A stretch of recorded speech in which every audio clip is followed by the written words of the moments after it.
Petit tuto pour nettoyer les fameux conduits qui permettent d'évacuer l'eau derrière la capote. Donc premièrement, il faut mettre la capote en appui sur un espèce de carton, ce que vous voulez, pour éviter qu'elle se ferme complètement. Ensuite, vous allez voir derrière là-bas au fond.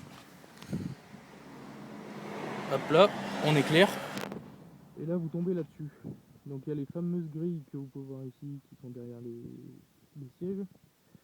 Et en fait, il faut passer, ça c'est mon petit écouvillon que j'ai rentré. Pardon. Alors pour paraître le plus simple possible, il y a un trou sous l'écouvillon. Un trou, on le voit pas forcément bien d'ici.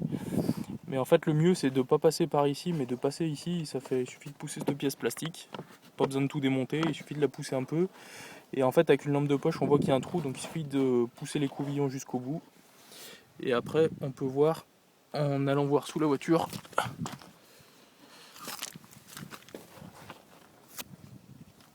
que l'écouvillon dépasse de ce côté. Voilà.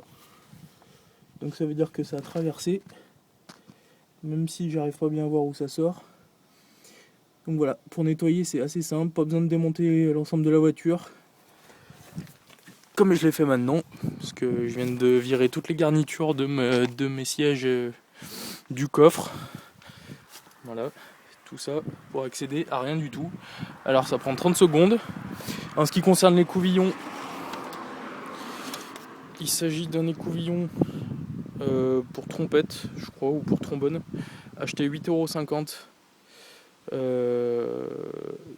dans un magasin de musique. Voilà, comme on peut voir, il y a du pollen de partout, c'est dégueulasse. Voilà.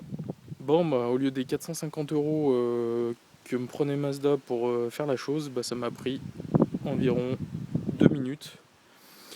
Et votre voiture, elle est propre. Voilà. Allez, à plus, ciao.